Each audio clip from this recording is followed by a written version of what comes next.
your old pal said, son, you've got a friend in me. Yeah, you've got a friend in me.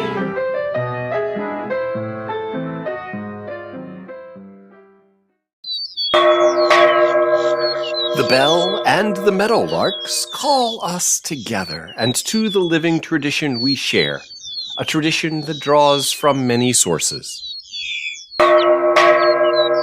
Our fourth source is Jewish and Christian teachings, which call us to respond to God's love by loving our neighbors as ourselves.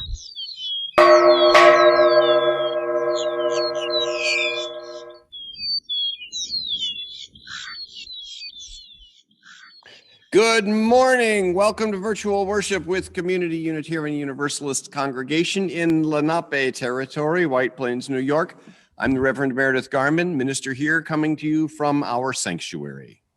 Good morning. I'm Adam Kent, CUUC music director at my home in Manhattan. Our director of religious education, Tracy Brenneman, has the day off. Welcome to this home of liberal religion, which affirms four truths. It's a blessing you were born. It matters what you do. Your experience of the divine is true. And you don't have to go it alone. So thank you for being here. It is good to be together. Our shared light is a beacon of hope. Today is the 11th Sunday of winter. As the days lengthen, the sun is in the sky today, 2 minutes, 44 seconds longer than yesterday. And the waning crescent moon will be new on next Saturday. On the Christian calendar, it's the third Sunday of Lent, which continues 4 more weeks until Easter. A special welcome to our visitors. If you are a first-time visitor, we invite you to introduce yourself in the chat. You will find a link to the order of service on our website at cuucwp.org. There, you will also find resources to help keep us connected during this time, and a donate button. For March, our Share the Plate funds go to the Murray Grove Retreat Center. We are able to take contributions via the donate button for your pledge, for the plate share, and for the minister's discretionary fund. Board Chair Joe Majak will lead us in lighting our chalices. Hi, I'm Joe Majak. As the chair of the board for this congregation, I welcome you. Did you know that Tracy Brenneman is one of 3 curators of a brand new program? It's called Resources for Separation, Grief, and Healing During Pandemic.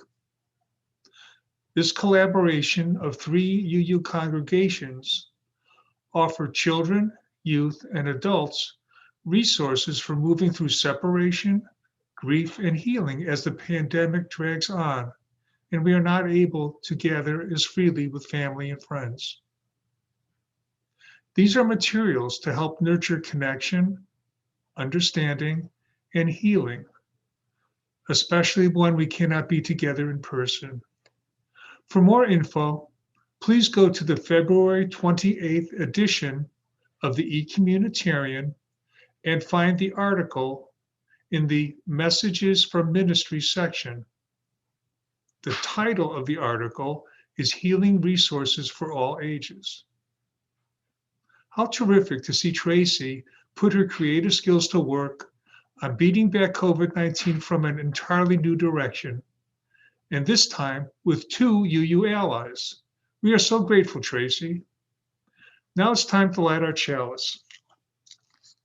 On the 11th Sunday of the season, we dedicate our chalice to the fourth source of the living tradition we share, Jewish and Christian teachings, which call us to respond to God's love by loving our neighbors as ourselves.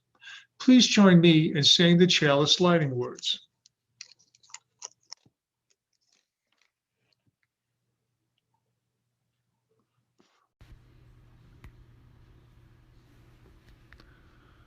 Blessed is the fire of our faith and the chalice of our community. Blessed is the living tradition that we carry forward in our work and in our love. Blessed is the transient flame we kindle here. Blessed is the illuminated moment of our gathering. Blessed is the light of the eternal.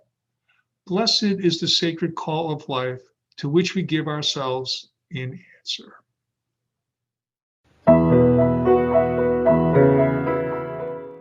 In 1583, 4 years after Fausto Sozzini's arrival in Poland, the Jesuits established a center in Krakow and began assaults on the minor Reformed Church. Enemies were becoming suspicious that Sozzini had indeed authored the works he published anonymously, notably On Jesus Christ the Savior, completed in 1578, the year before his arrival in Poland, where Sozzini had argued that Christ is our Savior because his teaching and example show us the way of salvation, not because his death paid off our debt of sin. Sozzini was also under attack because Sozzini insisted that the command not to kill is clear and without exception for Christians. Therefore, Christians could not engage in warfare or in any activity that might cause them to take a life, nor was the punishment of criminals a Christian office. Jesuits and other critics insisted that by refusing to accept an obligation to support the nation when it was at war, Sozzini was undermining the authority of the king and the security of the state. With the danger in Krakow mounting, Sozzini withdrew to the nearby estate of a sympathetic nobleman, Christopher Morstin, who had a daughter named Elizabeth. In 1586, Fausto Sozzini, now aged 46, and Elizabeth Morstin were married. Within a year, the couple moved back to Krakow, and a daughter, Agnes, was born to them. Alas, a few months after the birth, Elizabeth died. The last 17 years of his life, Fausto Sozzini continued to write, was a single father to Agnes, and as the acknowledged leader of the minor Reformed Church, bore the contempt of that church's outraged critics.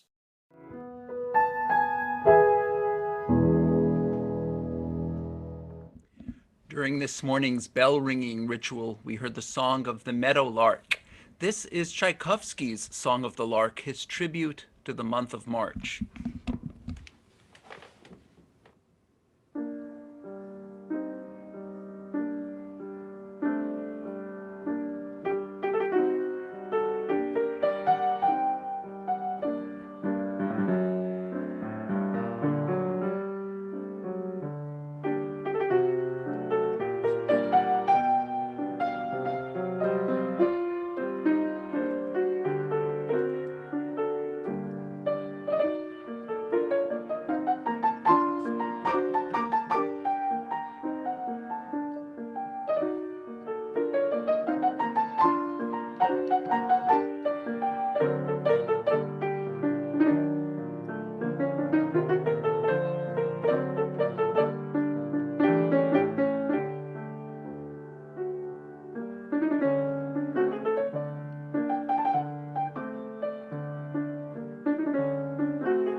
Our theme for March is integrity. The packet about integrity is out. The link is in your e-communitarian. Integrity, we might say, is clarity about your mission, your great vow, and sticking to it.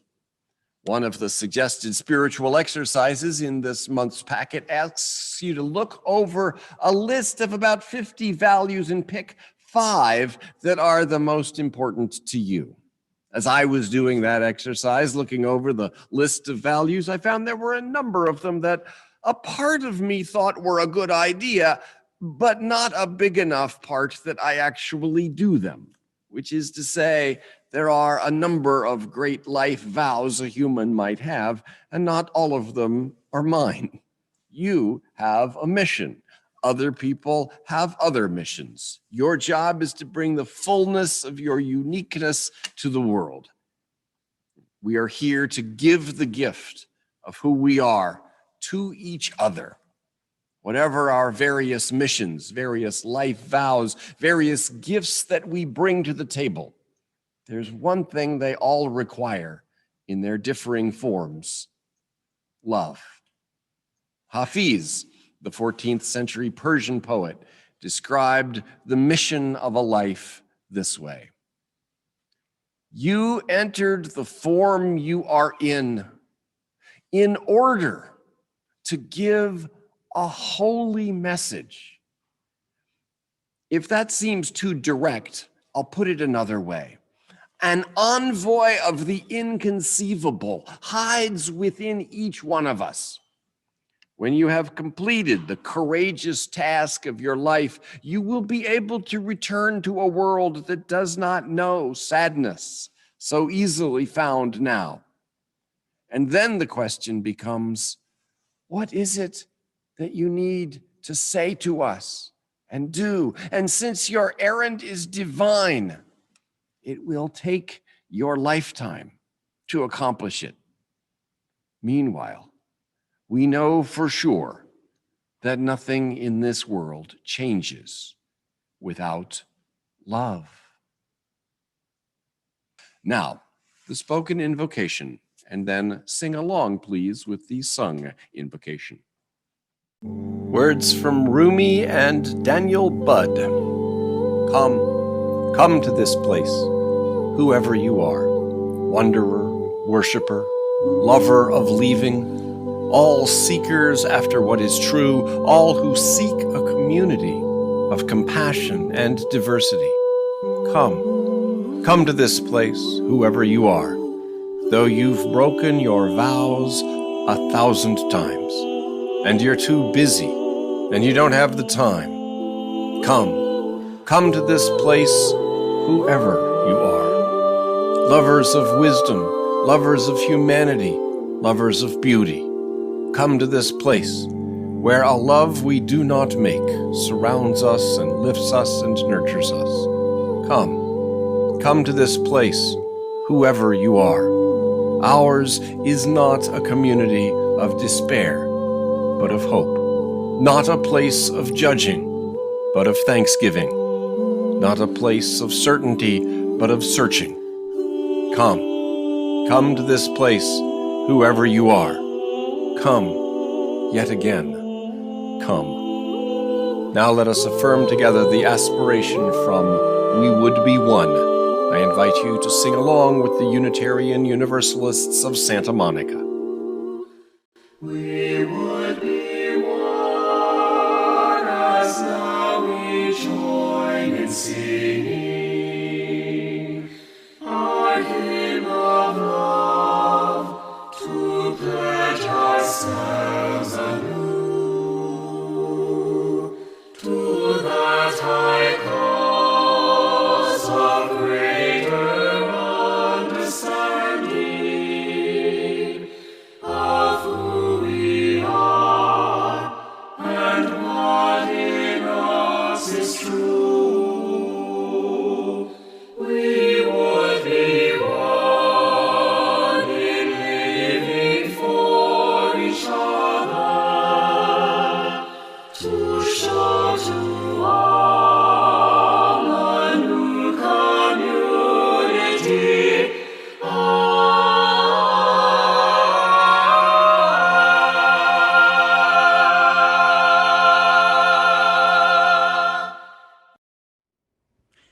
The mission of Community Unitarian Universalist Congregation is the covenant of this congregation. Would all the members and visitors who would like to affirm it along with me? We covenant to nurture each other in our spiritual journeys, foster compassion and understanding within and beyond our community, and engage in service to transform ourselves and our world. And now we'll hear from our choir.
We have some messages. First, since our plate share for March is Murray Grove Retreat Center, we have a message from Reverend Carol Haig, the Murray Grove Development Committee Chair.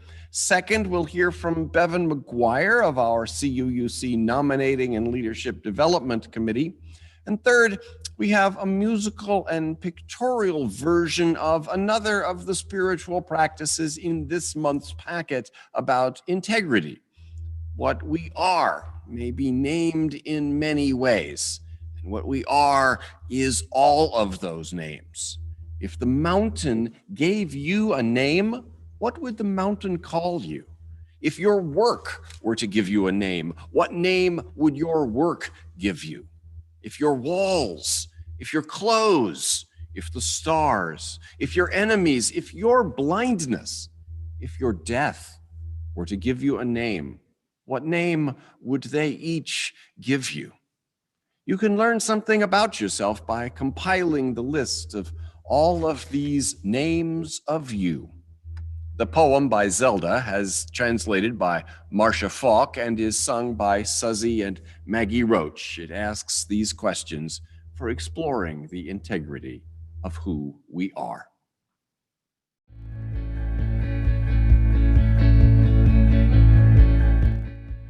Hello, my name is Carol Haig. I come here from Murray Grove, where I've been involved for the last couple of decades. And I bring greetings to all of you at the Community Unitarian Universalist Congregation at White Plains from all of us at Murray Grove. We loved getting to know your youth and advisors from your congregation at the Coming of Age retreat last year, designed and led by your own Tracy Brenneman. Your children have enjoyed camping in the Grove for the past 6 years, and we're hugely grateful for your congregation's generous donations for almost every year since 2014. You are on our honor list of congregations, an Olympia Brown donor, and a certificate will be mailed later this month. So why might you want to donate to Murray Grove this year again? First, its heritage. Murray Grove is where the first Universalist sermon was preached in North America. It's the only UU retreat center located on a site where our UU faith began. We celebrated the sesquicentennial, 250 years of Universalism last year, in spite of the pandemic. Second, its mission. Going forward, Murray Grove lives out the Universalist faith that everyone is included. Murray Grove is a catalyst for social justice in our time. It is where drum began. It's where Black artists celebrate. It's where college students have learned how to help their colleges invest in justice. And it is where UU Faith Action New Jersey plans its strategy to increase justice in New Jersey. And third, its offerings to you. During the pandemic, Murray Grove has been making major improvements to the site: air conditioning in all rooms, repair of the swimming pool, new bathrooms in both guest houses, and a spiffy campground in the woods. We welcome congregational retreats, family vacations, and teams and task forces working to bring more social justice to our country. Your Share the Plate today will make it possible for Murray Grove to continue to bring love and to grow justice. Thank you. Good morning. My name is Bevan McGuire, and I'm the chair for the Nominating and Leadership Development Committee. This committee is charged with identifying nominees for election to our Board of Trustees at the annual meeting in June. We warmly invite you to participate in the process. Nominees must be members of the congregation and should have demonstrated leadership in our congregation either through committee work or as a teacher. 11 members of the congregation sit on our board. 9 board members serve 3-year terms, and the treasurer and secretary each serve a 1-year term. This year, we will be bringing forward candidates for the secretary position and 3 at-large vacancies. If you have any questions, please speak to any of the 6 members of this committee: Carol Maida, Amy Swiss, Paula Megan, Randy Marshall, Karen Dreyer, or myself. In addition, I'd like to call your attention to a note from Joe Majak about the nominating committee. 2 members of the nominating committee will roll off this year, myself and Carol Maida, and the board is looking for candidates for those 2 roles as well. Application forms for considerations to the board can be emailed to me, and applications for the nominating committee can be emailed to Joe. The application deadline for both is Sunday, March the 14th. If you know someone who would be a great addition to our board or to the nominating committee, please complete the forms available on our website. You can find the links in the Weekly Communitarian as well. Self-nominations are highly encouraged. Thank you for participating in this very important process.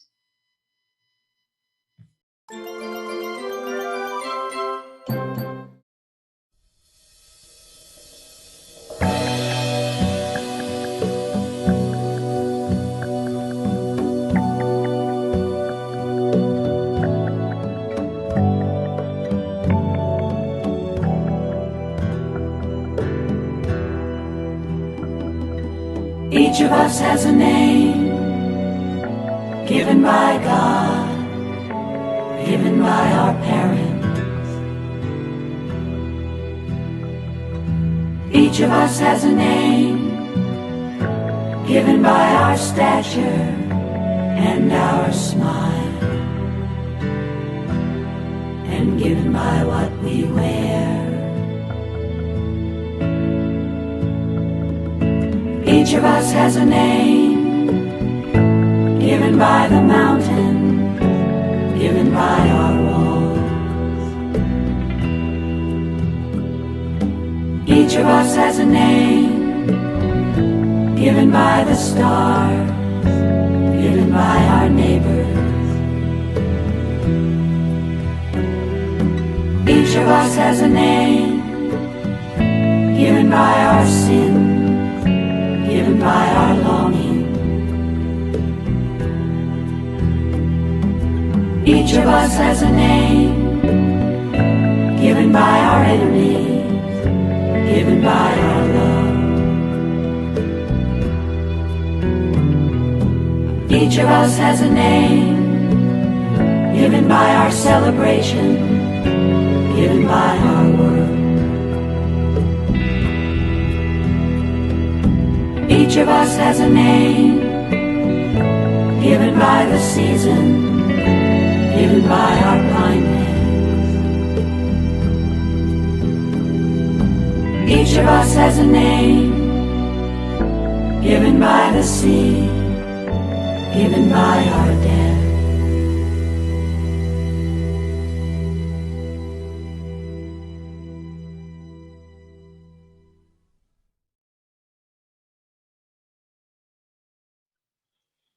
And let us pray.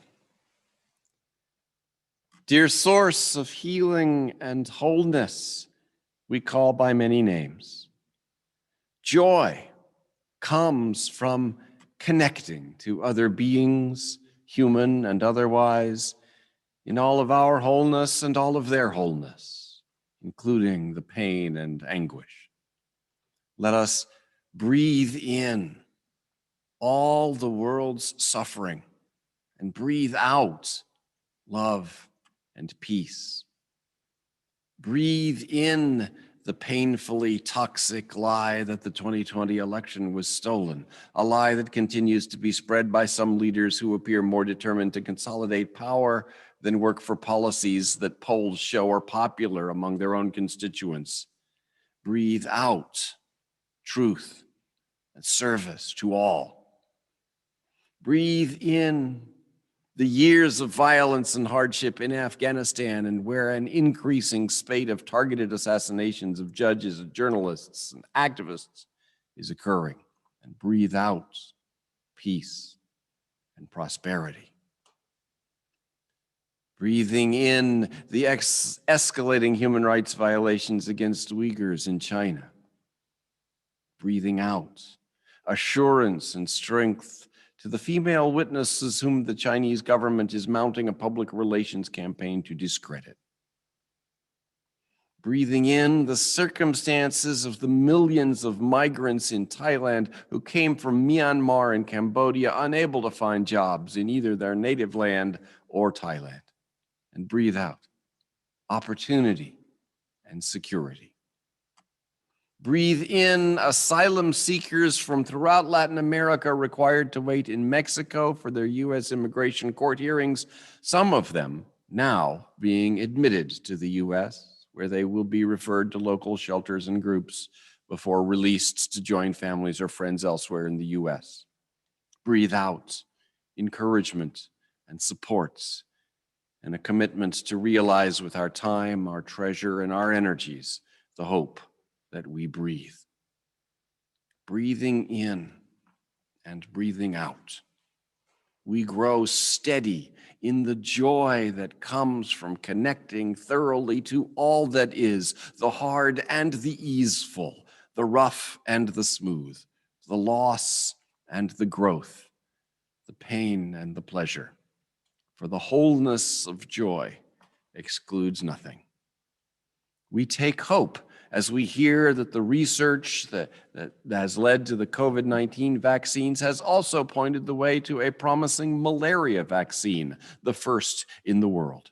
We take hope as we learn that the state of Kerala, India, has started a program to install solar panels on 75,000 homes in a way that will make them affordable for even the most impoverished. We take hope when we read about coffee farmer cooperatives in Nicaragua that are taking the lead in helping farmers diversify, reforest, and improve the soil in response to the 2020 hurricanes.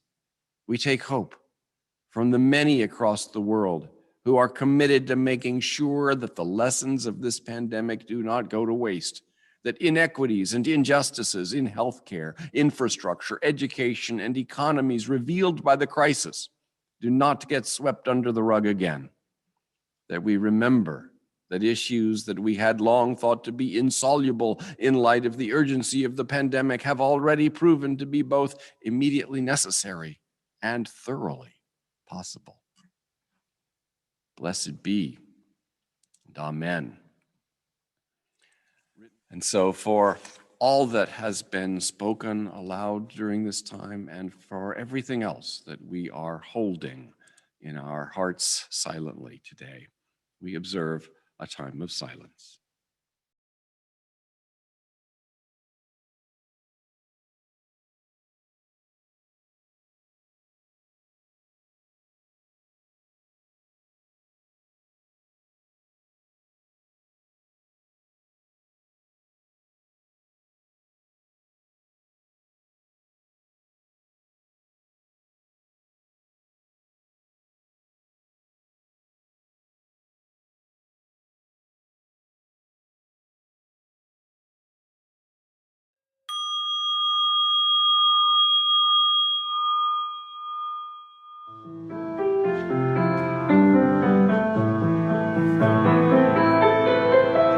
Calling all you hungry hearts, everywhere through endless time.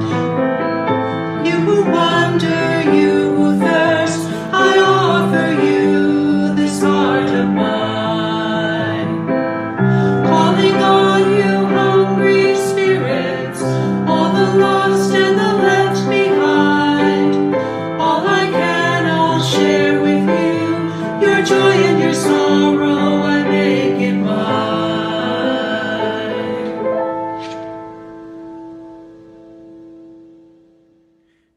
Beethoven's contemporaries at the start of the 19th century would have expected the first movement of a sonata to be fast-paced, dramatic, full of contrasting musical ideas. They would have been astonished by this, the first movement of his so-called Moonlight Sonata, a work of profound musical integrity, which develops a single theme, a single musical texture, and a single introspective mood.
As we kick off the March theme, integrity, the spiritual practices I want to highlight this week are the 3 exercises about integrity in the Journey Group packet. Integrity entails being clear about your values and acting consistently with them. Are you clear about your values? Do your self-proclaimed values match how others see you?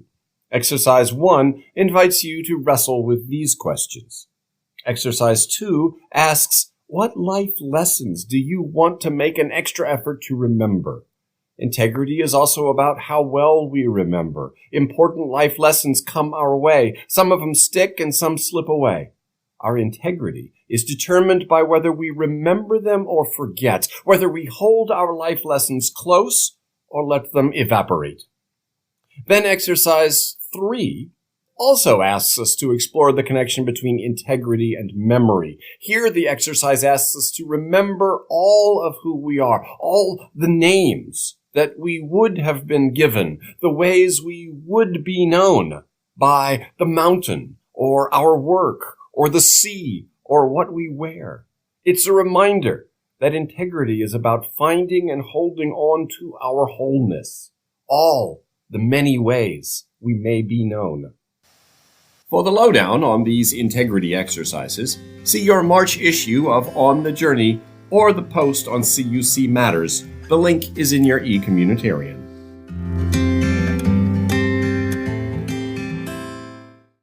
I invite you now to sing along, please, with the First Unitarian Church of Baltimore, our hymn number 1015, I Know I Can.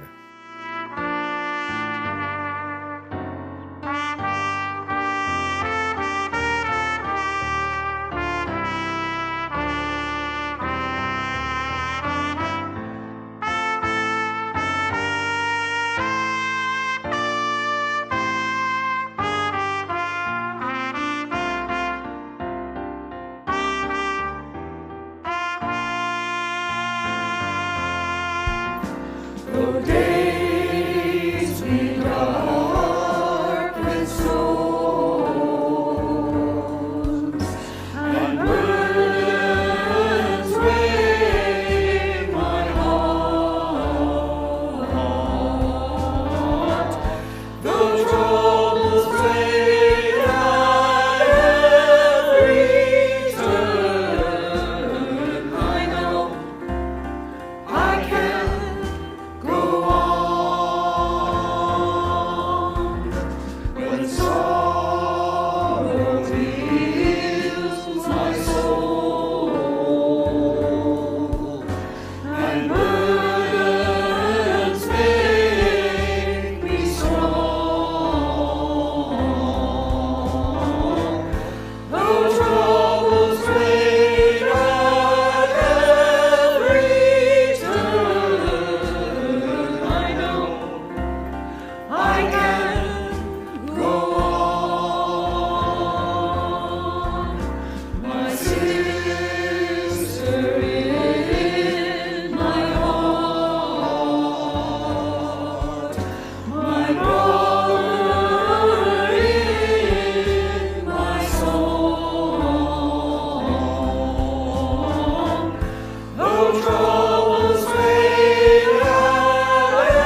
Integrity.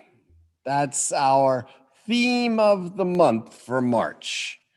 One of our journey group facilitators pointed out to me that there's something a little odd about having Integrity Month. If you're only doing it for a month, it isn't integrity. Having a consistency and steadiness is a part of what it's all about. The concept has 3 features according to standard dictionaries. My first question for you, the first question offered by this month's Journey Group packet, is what ties these together? What gives integrity to the idea of integrity? The 3 features are adherence to moral and ethical principles, soundness of moral character, honesty. Second, the state of being whole, entire or undiminished. And third, a sound, unimpaired or perfect condition, as, for example, we might speak of the integrity of a ship's hull. What's the connection between good moral character and wholeness and being structurally sound? I think there's a fabric of integrity that weaves those 3 strands together. But I'm interested in how you would articulate how they weave together. And you'll have a chance to do that in your journey groups this month. And if you're not in one, you can sign up for one at any time. The sign-up form is on our website. There's also that feature of steadiness and consistency, which a sound moral character implies and provides. That doesn't mean you don't change and grow and learn. Many of us put a high value on growing, on lifelong learning. And we don't conceive of learning as simply amassing an ever larger database of information. We think of learning as really meaning something. It matters to who we are. It changes us. And that's also a puzzle for us to chew on this month. When does personal growth and change threaten our integrity? When Beethoven branched off into new fields for him of musical expression, was that a break with his integrity of his artistic work? When does the growth and change of our congregation threaten its integrity? For some of you, perhaps this is not a purely hypothetical question. You may have had an experience where something you were a part of, your congregation, your workplace, your marriage, changed so much it didn't have the integrity that it once seemed to have. Others around you may have felt your integrity was a bit fuzzy or dubious when you underwent some big learning and change. What's our story about how a life of integrity and a life of learning go together?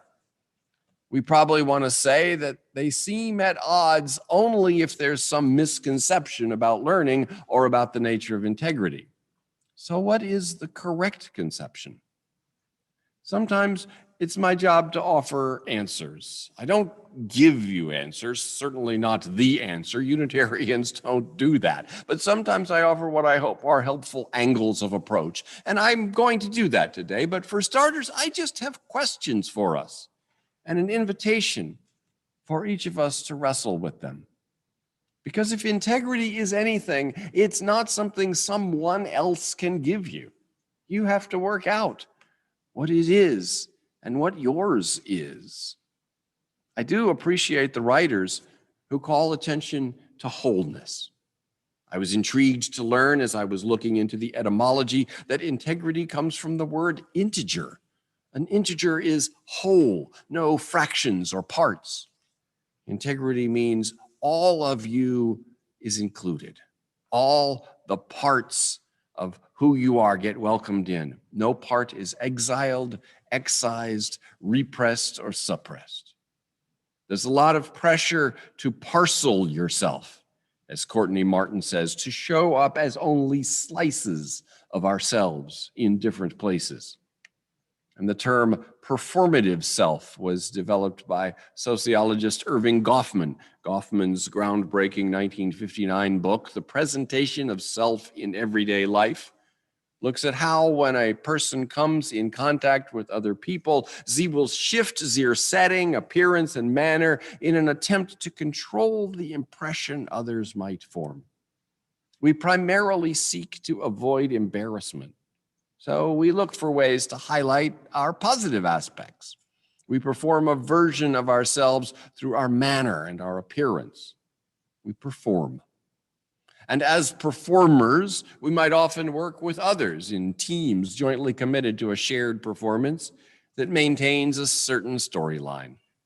Think of a formal dinner where someone trips and the others pretend not to see the fumble, a collective collaboration in saving face and maintaining the illusion that anything that might be embarrassing does not exist. Such shared willed credulity happens on every level of social organization. Impression management is particularly in evidence in social media. Users create a profile and share very selectively and specifically what they like to share with their friends, family, the world. And so our increasingly online world amps up the pressure to parcel ourselves, to present slices. We are curators of ourselves, deciding which exhibits to put on display. It's an act of rebellion, notes Courtney Martin, to be a whole person. It's an act of rebellion to show up as your whole self, especially the parts that are complex, that are unfinished, that are vulnerable. Before we can show up as a whole self to others, we have to show up as a whole self to ourselves. Or check that. Maybe it doesn't have to be before. Sometimes maybe it comes after. Some part of ourselves might be revealed in a social context that surprises us, that we hadn't revealed quite as much or in quite that way to ourselves. So let's say rather that there's a back and forth. We may consciously intend to show up as a whole self, including the complex parts, the unfinished parts, the vulnerable parts. We can specifically aim to present ourselves as works in progress, which of course all of us are. That's our theology. Revelation is continuous, including revelation of the self. And it has to be on both of two levels, both because the whole thing can't be presented in a single view. Every exposure is necessarily from just one point, pointed in just one direction, and because the whole thing is constantly changing, even if the whole universe, or the whole universe of you, the universe, could be revealed in one mind-blowing flash. The next moment, the world is different. The next moment, you're different. We can specifically aim to notice when we're presenting a pat package. Look for a way to acknowledge and reveal the unpat, the making it up as you go, the feeling your way reality that's behind any given presentation of assured competence.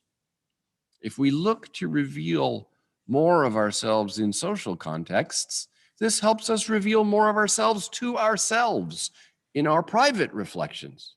And as we look to show up in more of our wholeness to ourselves, this in turn helps us reveal more in social contexts. That's the back and forth. Adam, perhaps Schumann has something to say about that? Thank you, Reverend Meredith. Robert Schumann's Papillon, which is a collection of 12 short pieces, the first 5 of which I'm going to play for you now, has the integrity of a mosaic. The image adds up to a cohesive whole, but it's made up of little, short, seemingly incomplete fragments. In this case, there is very much a social context. The Papillon evokes a series of dances or scenes at a masquerade ball.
I'm reminded of how democracy is a skill. The habits of hearing diverse viewpoints, of weighing other people's interests and perspectives with our own, of running meetings and participating in meetings so that your voice and all voices are heard without your voice or any voice dominating, reaching decisions efficiently when they have to be efficient, and of taking time to consider more complicating factors when efficiency isn't so pressing, and of being able to discern the appropriate weight to give efficiency. These are all skills that we learn and can improve. Meeting in committees is how we learn and hone those skills, and a populace that has come to find committee work onerous, that increasingly avoids it, is a populace that is losing the skills of democracy, a populace that is growing ripe for acquiescing to authoritarianism. The skills of democracy are the skills of love. This is how equality of concern and respect is realized, how inherent worth and dignity of every person is affirmed and promoted. If spirituality is the meaning our lives have through being part of something bigger than ourselves, then democratic practice is quintessential spiritual practice. Our collective health and wholeness, our communal well-being, is a function of every voice being cared for enough to be heard, all needs and interests taken into consideration, no voice dominating, overbearing, or becoming dictatorial. In other words, democracy. In the ideal democracy, which actual democracies sometimes approach, everyone has a seat at the table.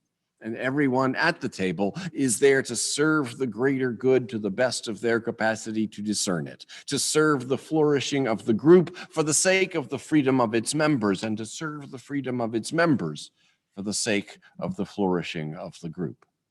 The skills of democracy, the skills of e pluribus unum, of fashioning from many one wholeness, are also the skills of personal integrity. Each of us is an unruly and raucous parliament of voices, each voice looking out for one of your many competing interests. Your decisions are products of constantly shifting coalitions of inner voices that are able to, for a time, have the votes to get motions passed. No single voice is in charge in there. You aren't a monarchy, you're a democracy. But democracies can get distorted. Certain interests can manage to hold disproportionate power and ignore and suppress certain other voices. And the same thing happens to us individually. At its healthiest, a democratic state or a person hears all voices, allowing none to gain enough power to suppress any. Where all the voices are integral and integrated, there is integrity, wholeness. E pluribus unum is then an unfolding reality, whether of a person or of a people. Integrity is never a finished product. We get broken, and bringing the parts back together, reintegrating into a whole, is the ongoing projects of a life. Always healing, never healed. Always integrating, never finished with the integration. Rachel Naomi Remen is an MD with a psychological approach to people with life-threatening illnesses. Her book, Kitchen Table Wisdom, is a book about healing, about wholeness, about the integrity that comes to us slowly and takes us unawares, and yet can appear full-blown in times of crisis or loss. There's a selection from Kitchen Table Wisdom in your Journey Group packet this month, and you'll have a chance to explore that passage in your group. I'd like to leave you with a different story from Remen's book, Kitchen Table Wisdom, a story about the emergence of wholeness, of integrity from brokenness. It's a story of a young man who lost his leg. His leg had to be removed at the hip to save him from bone cancer. This young man was one of Dr. Remon's patients. She writes, "He was 24 years old when I started working with him, and he was a very angry man with a lot of bitterness. He felt a deep sense of injustice and a deep hatred for all well people because it seemed so unfair to him that he had suffered this terrible loss so early in his life. It seemed he would never be whole. Over the course of more than 2 years, slowly, a profound shift began. He came to look beyond himself, to reach out to others who had suffered severe physical illnesses and losses, and to make visits. Once he visited a young woman who was almost his own age. It was a hot day in California. He was in running shorts, and his artificial leg showed as he entered her hospital room. The young woman had lost both her breasts to cancer. And she was so depressed, she would not even look at him. The nurses had left a radio playing. So to get her attention, he unstrapped his leg and began dancing around the room on one leg, snapping his fingers to the music.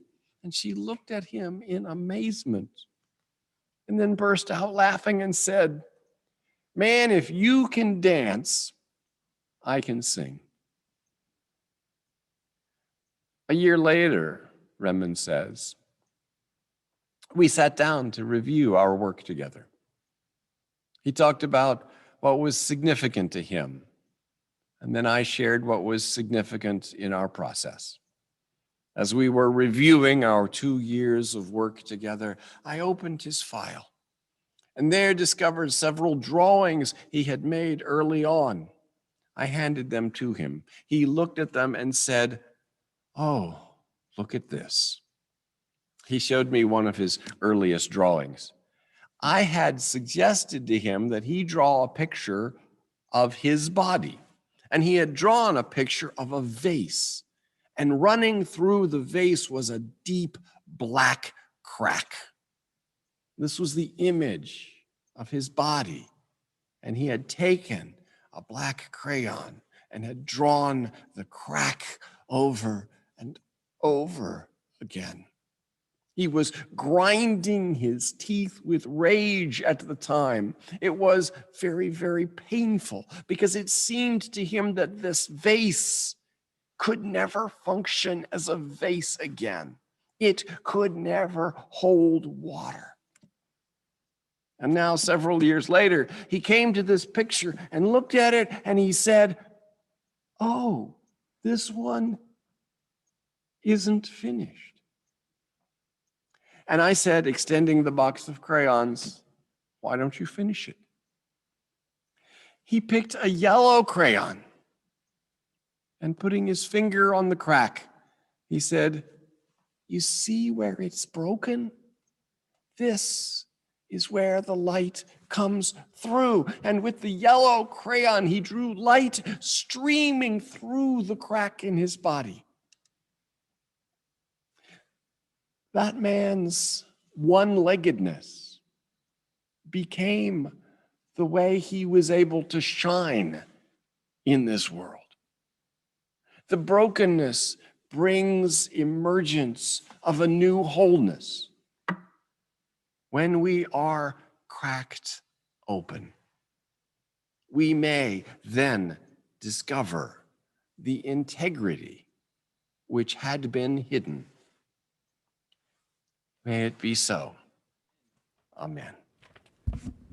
Please sing along with the musicians of the First Unitarian Church of Oakland, hymn number 298, "Wake Now, My Senses."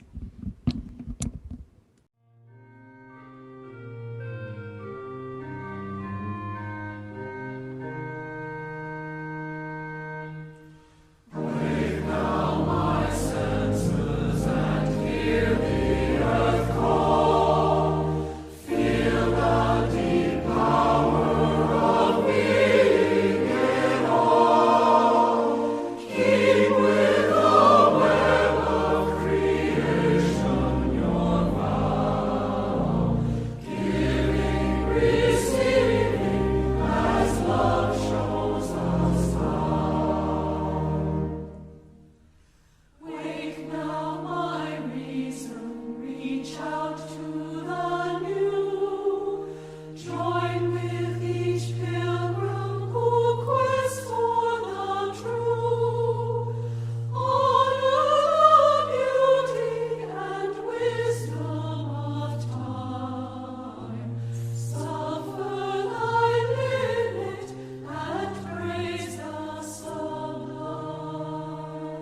Be well. And now please join Joe Majak for our chalice extinguishing words as you extinguish your chalice at home. Please say with me these words as we extinguish our chalices. We extinguish this chalice, and we carry with us the light of universal love, shining the way for ourselves and all others.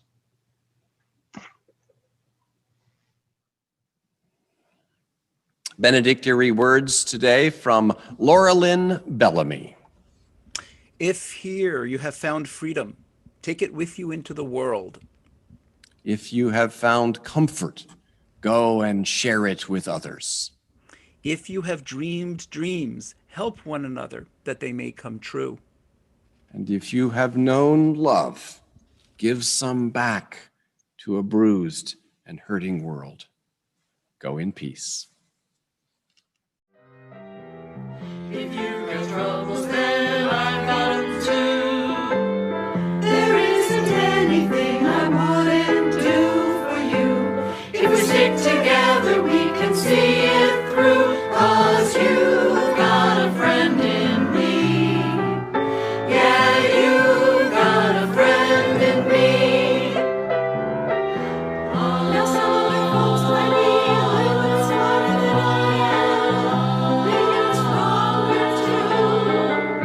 Maybe, but none of them will ever love you the way I do. Just me and you, boy. And as the years go by, our friendship will never die. You're gonna see it's our destiny.